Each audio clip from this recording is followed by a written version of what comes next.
Hello guys, I am Miss T and welcome to our channel पढ़ना सीखो। हमारा exercise 5.1 का फर्स्ट जो है हमें ट्रू एंड फॉल्स है, उसे हमें रीजंस के साथ आंसर्स देना है। हमारा फर्स्ट क्वेश्चन जो है only one line can pass through a single point, एक सिंगल पॉइंट से सिर्फ एक ही लाइन पास कर सकता है।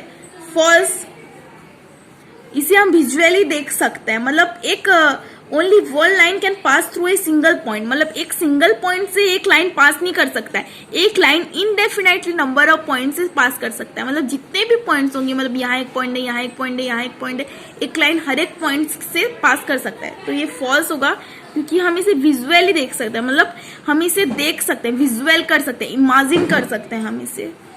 हमारा नेक्स्ट क्वेश्चन जो है there are an infinite number of lines which pass through two distinct points, मतलब दो डिस्टिंक्ट पॉइंट से infinite number of lines pass कर सकते हैं। ऑब्वियसली नहीं पास कर सकते, इनफाइनाइटली नंबर ऑफ पॉइंट्स एक लाइन पास कर सकते हैं ओनली, लेकिन पॉइंट इनडेफिनेटली होंगे और लाइन एक ही होगा। बट यहाँ पे बोला है कि indefinitely number of line, obviously ये फॉल्स होगा, ये हमारा एक्सियम फॉलो करता है। मतलब अगर दो डिस्टिंक्ट पॉइंट्स होंगे तो एक ही लाइन पास कर सकता है। जैसे कि मैं अभी आपको बताई कि हमारा इनडेफिनेटली नंबर ऑफ पॉइंट्स हो सकते हैं, लेकिन हमारा लाइन तो एक ही होगा ना, मतलब इतने सारे पॉइंट्स में तो हम लाइन तो एक ही ड्रॉ कर सकते हैं ना, थोड़ी और लाइन ड्रॉ कर सकते हैं, नहीं कर सकते। देन हमारा थर्ड जो है a terminated line can be produced indefinitely on both the sides. Terminated line जो है प्रोड्यूस होता है इनडेफिनेटली, हम अभी पढ़े ये, सो ऑब्वियसली ये ट्रू होगा, इक्विलेट्स पोस्टुलेट से टू। देन हमारा फोर्थ जो है if two circles are equal then their radius are equal. अगर दो सर्किल इक्वल होंगे तो दोनों का रेडियस भी इक्वल होगा, ऑब्वियसली ट्रू। सपोज ये एक सर्किल है और ये एक सर्किल है, दोनों सर्किल पूरा इक्वल है, ये इसका सेंटर है, ये इसका सेंटर है, नाम ओ ले लेते हैं, इसे ओ ए ले लेते हैं, इसे ओ बी ले लेते हैं। ऑब्वियसली अगर हम इसका सेंटर और सर्किल इक्वल मेजरमेंट में दोनों सर्किल को ड्रॉ किए हैं तो इधर से इसका डिस्टेंस भी सेम होगा, तो ऑब्वियसली सेंटर से लेके वहां तक जो डिस्टेंस होता है उसे हम रेडी बोलते हैं और रेडियस बोलते हैं। सो दोनों का रेडियस और दोनों का रेडी, ऑब्वियसली दोनों का रेडी इक्वल होंगे। देन हमारा नेक्स्ट क्वेश्चन जो है in figure if A B equal to P Q and P Q equal to X Y then A B equal to X Y. मतलब ये है ए बी, ये है पी क्यू, ये है एक्स वाई। अगर ए बी जो है पी क्यू के साथ, ए बी पी क्यू के साथ इक्वल है और पी क्यू जो है एक्स वाई के साथ इक्वल है, तो ए बी एक्स वाई के साथ इक्वल होगा क्या? ऑब्वियसली ट्रू, बिकॉज आप देख लीजिए A B equal to P Q, इसे आप इक्वेशन 1 ले लीजिए, और P Q equal to X Y, इसे आप इक्वेशन 2 ले लीजिए। दोनों में पी क्यू कॉमन है तो obviously A B equal to X Y. आप इसे ऐसे भी कर सकते हैं और ये हमारा फर्स्ट एग्जाम से भी हो रहा है। Things which are equal to the same things are equal to one another. जो सेम थिंग से इक्वल होंगे वो एक दूसरे से भी इक्वल होंगे। सपोज 2 3 के साथ इक्वल है और 3 5 के साथ इक्वल है, तो 2 भी 5 के साथ ऑब्वियसली इक्वल होंगे। देन हमारा सेकंड क्वेश्चन जो है हमें डेफिनेशंस देना है। हमारा फर्स्ट है पैरेलल लाइंस। पैरेलल लाइंस क्या होते हैं? जो लाइंस पैरेलल होते हैं ऑब्वियसली उनको पैरेलल लाइंस बोलते हैं। Lines which do not intersect anywhere, which do not intersect anywhere. जो लाइन कहीं भी इंटरसेक्ट नहीं होते उसे हम पैरेलल लाइंस बोलते हैं। मतलब ये लाइंस है, ये दोनों कहीं पे इंटरसेक्ट हो रहे हैं क्या? नहीं हो रहे हैं। मतलब आप रेलवे ट्रैक को देख लीजिए, वो ट्रैक सीधा सीधा पूरा पैरेलल लाइंस के तरह जाता रहता है, वो दोनों कभी भी इंटरसेक्ट नहीं होते, कभी भी एक दूसरे से मिलते नहीं है, उसे हम पैरेलल लाइंस बोलेंगे। हमारा सेकेंड जो है वो है परपेंडिकुलर लाइंस। हम परपेंडिकुलर लाइंस किसे बोलेंगे? ऑब्वियसली जो लाइंस जो 90 डिग्री फॉर्म करते होंगे एंगल, उसे हम परपेंडिकुलर लाइंस बोलेंगे। तो 2 lines which are at a right angle to each other. मैं आपको बोली अभी, जो राइट एंगल फॉर्म करते होंगे उसे हम परपेंडिकुलर लाइंस बोलेंगे। ये वन लाइन है, ये वन लाइन है, दोनों perpendicular means right angle form कर रहे हैं। सो ये एक है परपेंडिकुलर लाइंस। हमारा थर्ड जो है वो है line segment, means it is a terminated line. ये एक टर्मिनेटेड लाइन है, मतलब ये कभी खत्म नहीं होता, एक टर्मिनेटेड लाइन है, मीन्स ऐसे। देन हमारा फोर्थ जो है वो है रेडियस। रेडियस हम जानते हैं, हमारा ये सर्किल है, हमारा सेंटर से कॉर्नर तक मीन्स यहाँ पे ओ, मतलब रेडियस बोलने से equal distance from the centre होगा। यहाँ से ये जो डिस्टेंस है इसे हम रेडियस बोलते हैं। इसका डेफिनेशन होंगे length of the line segment joining the center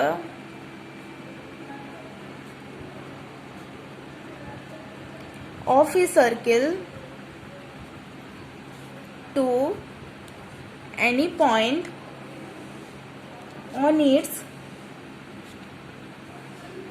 circumference, उसे हम रेडियस बोलते हैं। मतलब length of the line segment joining the centre of a circle, एक लाइन सेगमेंट का लेंथ जो कि सेंटर से ज्वाइन करता है कोई भी पॉइंट में उसके सर्कमफेरेंस से। एक क्वाड्रिलेटरल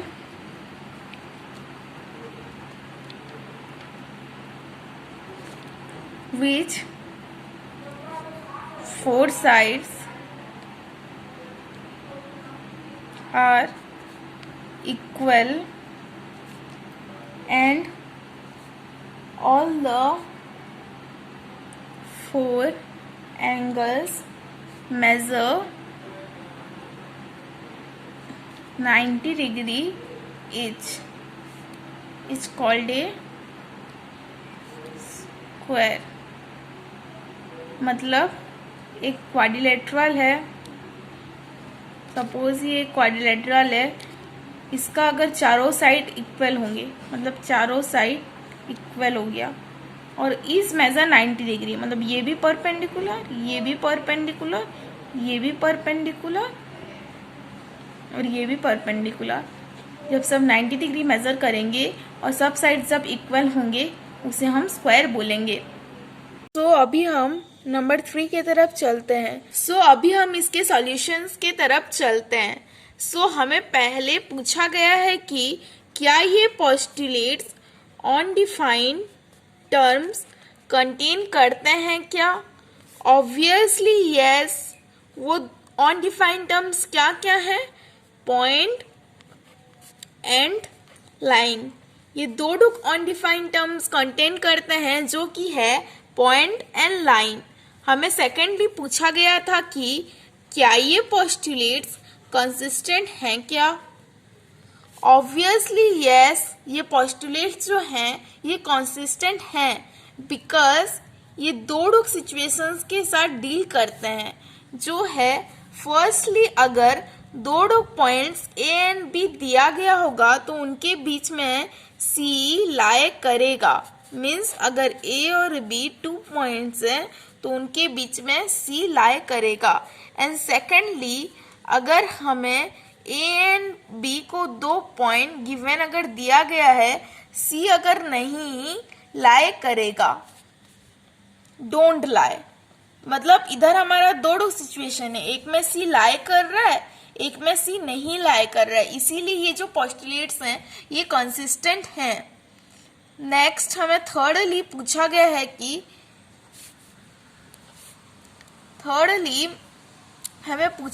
कि क्या ये इक्विलेट्स के पोस्टुलेट्स को फॉलो कर रहे हैं क्या? Never, don't follow.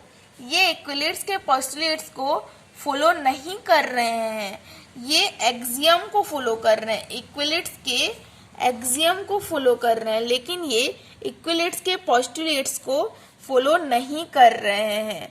ओके, क्यों फॉलो नहीं कर रहे हैं, हमें इसे एक्सप्लेन करना है।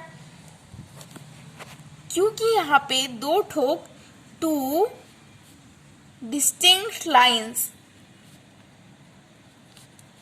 दो डिस्टिंक्ट लाइंस हैं, उनके बीच से एक यूनिक लाइन पास कर रहा है।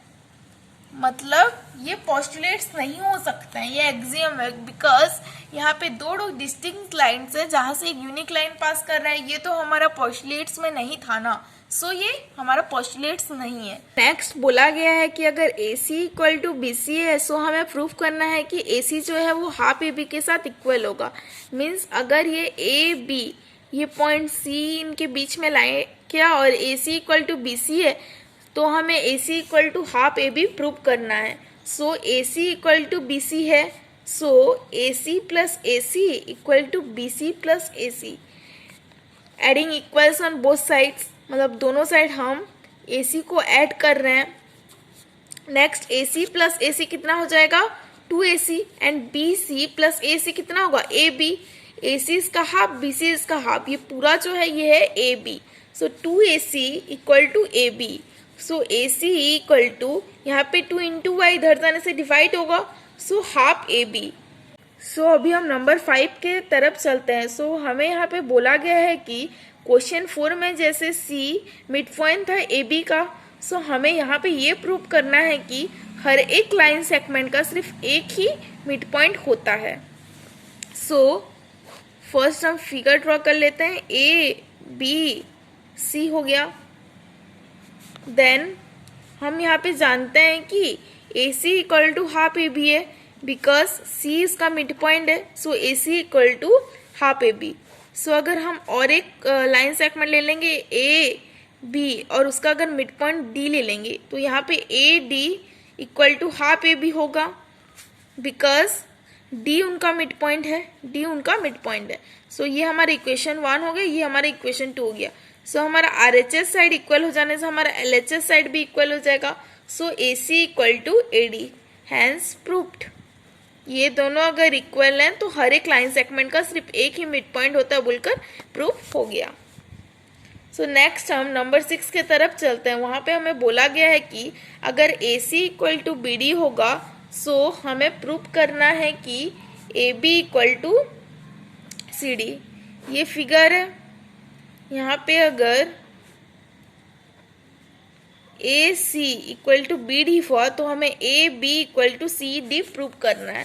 So AC equal to BD है, सो हम AC से BC को माइनस करेंगे और BD से भी BC को माइनस करेंगे। यहाँ पे हम सब्ट्रैक्ट BC करेंगे, मतलब इक्वल सब्ट्रैक्ट करेंगे, इक्वल में subtract BC। So AC minus BC कितना बचेगा AB equal to BD minus BC कितना बचेगा CD। So AB equal to CD, hence proof. उसे यूनिवर्सल ट्रूथ बोल के क्यों कंसीडर किया गया है। ये हम 5th पोस्टुलेट्स के बारे में बात नहीं कर रहे हैं, हम एक्सियम 5th के बारे में बात कर रहे हैं। उसे यूनिवर्सल ट्रूथ बोलकर क्यों बोला गया है। हम सॉल्यूशन में ये लिख सकते हैं कि since this is true for anything in any part of the world, this is a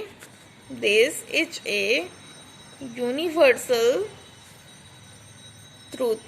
क्योंकि ये वर्ल्ड में जितना भी थिंग है उसके लिए ये हर समय ट्रू है, हर चीज के लिए ये ट्रू है। सो हमारा 5th एग्जाम क्या था, whole is greater than the part था। मीन्स अगर 2 और 3 पार्ट हैं और दोनों को मिलाने से 5 हो रहा है, 5 कंप्लीट है, होल है, ये हमेशा उससे बड़ा होगा। मीन्स अगर आप इसे फिगर में भी समझ सकते हैं, ये हो गया A B, ये हो गया C। सो AC और BC दोनों पार्ट है, आप इसे पार्ट 1 ले लीजिए, पार्ट 2 ले लीजिए, ये दोनों को मिलाकर AB फॉर्म हो रहा है। सो AB बड़ा होगा ना, AC और BC तो छोटा है ना। सो ये हर एक चीज के लिए ट्रू है। So this axiom is known as universal truth. So अभी हमारा एक्सरसाइज 5.1 जो है वो कंप्लीट हो चुका है। हम नेक्स्ट वीडियो में नेक्स्ट एक्सरसाइज के बारे में डिस्कस करेंगे। अगर आपको ये वीडियो अच्छा लगा तो आप इसे लाइक कीजिए, कमेंट कीजिए, चैनल को सब्सक्राइब कर दीजिए। So thank you.